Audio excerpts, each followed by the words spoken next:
All right, so this topic is probably one of the most important videos that I will ever do regarding your health. I didn't know what to call it, so I titled it, The Most Important Antioxidant is Melatonin, Not Glutathione. But this information is completely brand new. You've never heard this before, and it's very important information.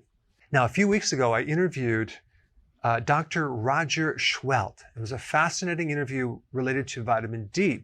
And there's one point at the end where he talked about some of the studies not really coming out that dramatic with your immune system using vitamin D.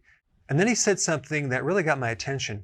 He said that it was probably not just vitamin D. He said that if they did the studies with actual sun, not just vitamin D, you would probably see a much better outcome. And then he sent me this paper that literally blew me away, and I put the link down below. And this video is a summary of that paper. And so people, they want to live as long as possible. Why do people die? Well, the great majority of people die because of heart disease.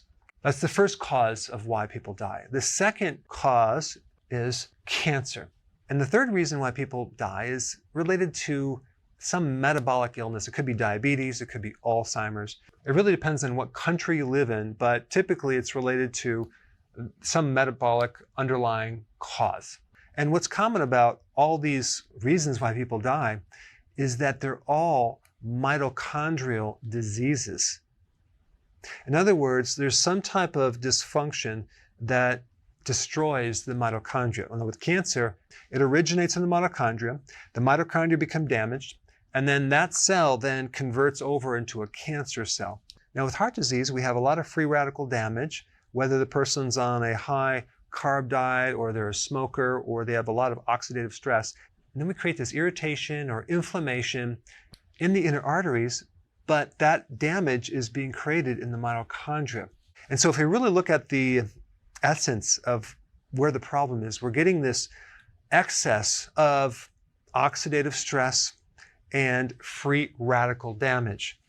Normally, our body is supposed to protect against that, okay? And the way that it protects against that is through the antioxidant networks. There's certain enzymes that act as antioxidants, one being glutathione. It's considered the most important antioxidant. But guess what? Melatonin is even more powerful and more effective because melatonin is not only an antioxidant, it triggers other antioxidant networks, including glutathione. I mean, melatonin is twice as powerful as vitamin E. And we know the importance of vitamin E to prevent heart disease inside the arteries. So melatonin is a very powerful antioxidant, and it triggers other antioxidants. Now, you're probably saying right now, wait a second, I thought melatonin was really about helping you sleep.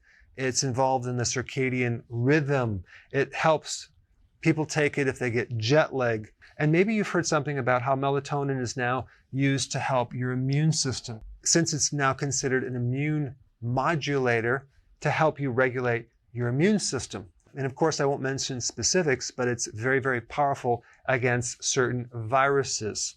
And on top of that, there's a lot of research on how it's an extremely potent anti-cancer compound or a hormone. All right, so maybe you already knew that, but what you don't know is this. There are two forms of melatonin. There's a type of melatonin that is in your blood circulatory system, as well as inside your pineal gland. And your pineal gland makes melatonin stimulated from darkness, okay? But there's also another type of melatonin that is subcellular. That means it's inside your cells, and it's inside the mitochondria. And the reason why it's there is to help protect against the massive oxidation and free radical damage that usually occurs in the mitochondria. So there's two forms of melatonin, circulatory and subcellular. This part right here, the mitochondria that's inside the cells, is the great majority of the melatonin in your body. In fact, there's some new data that indicates The melatonin in your pineal gland is really only a backup or supplemental to this other system.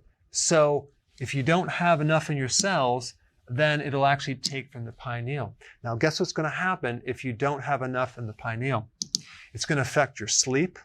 Your quality of sleep is going to be crappy. You're going to get inflammation, and you're not going to have the antioxidant protection. And there's a whole list of problems that can occur from that. Not just poor sleep, but chronic inflammation, chronic degenerative diseases, especially of your brain. Do you realize that there's a condition called sundown syndrome, which involves people that have Alzheimer's disease and dementia? So apparently, when the sun goes down, 45% of people with Alzheimer's and dementia, they start getting very agitated. They get extremely fatigued. Why do you think that is? Because they're running out of melatonin. They don't have enough melatonin. Now, at this point, you're probably completely confused because typically melatonin is the hormone of darkness, okay? Because everyone knows that the absence of light stimulates melatonin. However, there's some new information. So if you've checked out, check back in because this next part is very, very, very important. The largest stimulus of this intracellular melatonin is near infrared, aka the sun. Certain wavelengths of the sun will stimulate the melatonin inside the cells, and darkness will stimulate the melatonin within the circulatory system in the pineal gland. In fact, over 50% of the sun's energy is infrared. And this goes way beyond the benefit of getting vitamin D from the sun. You ever notice why when you sit in front of a campfire, you feel so relaxed and you probably sleep a lot better? Because natural fire gives off infrared. Campfires are very therapeutic. Or why you might feel very relaxed if there's candles around the house. Infrared. When you use incandescent lights, okay, those are the lights that have been around since the 1800s. The type of light that's generated from a heating filament versus LED, which uses a completely different technology. Incandescent lights give off infrared. And unfortunately, the entire industry is moving away from incandescent lights. We have moved into the area of artificial lights, LED, blue lights, aka your computer, cell phone. In fact, there is a very interesting study, which I'll put a link down below, that demonstrates children in predominantly artificial light end up having a deficiency of gray matter and having a much more difficult time in learning. This is also why there's so many therapeutic benefits to an infrared sauna. And there's a huge trend in people buying infrared lasers, infrared therapies for pain, inflammation, and sleep. So, melatonin is not just a hormone of darkness, but it's also a hormone of sunshine. The other cool thing about the sun is that even if you have a hat on, okay, the grass, the clouds, the dirt strongly reflect infrared waves. So you don't have to be looking into the sun.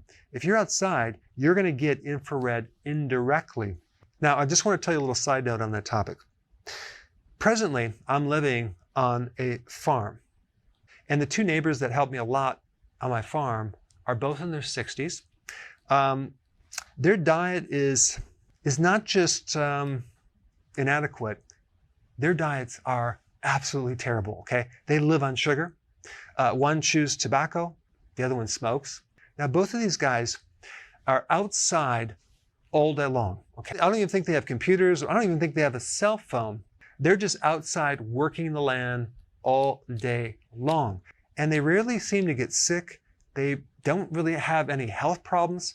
They're both super strong, but they eat like crap. But they're getting a tremendous amount of antioxidants that is repairing the oxidative stress, that's repairing the free radical damage. And it's just interesting to know what's important and maybe what's less important.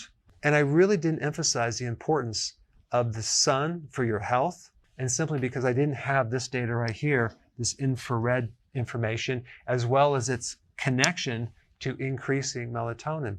But apparently, as a therapy, being outside in the environment, in nature, and being exposed to sun is extremely important, probably just as important as eating healthily. Now, the other cool thing about infrared is it has the ability to penetrate your skull. Now, that's mind-blowing. In this research paper, they talk about how it penetrates the cerebrospinal fluid and how that can just bathe the entire brain and spread through the entire spinal cord. It's wild. So this is just another reason why if someone's getting dementia or has Alzheimer's, they should be exposed to sun. And the cool thing is this, infrared protects against UV radiation. So if you're concerned about the sun causing cancer, I understand that. We're not talking about being out there and getting burned. We're talking about being out there and maybe even getting the sun's indirect energy from the grass. But the point is that this IR helps you generate a tremendous amount of antioxidants that can potentially protect the mitochondria from having its complications from all that free radical damage that occurs. Now, if we flip that and talk about what creates a deficiency of infrared, well, being exposed to artificial lights, LED lighting, blue light, cell phones, computers. So here people are, they're sitting in their home all day in front of the computer, or they're at work, sitting at their desk in front of the computer, and by the time they get home, it's already dark out. Well, understanding the importance of melatonin and having enough melatonin to protect against all this other damage. So it's not just about that vitamin D from the sun, it's about melatonin. Now, a couple things you can do in addition to getting outside more and more. You can get one of these therapeutic lights and expose yourself to near infrared 20 minutes a night before you go to bed. That could be something you could do.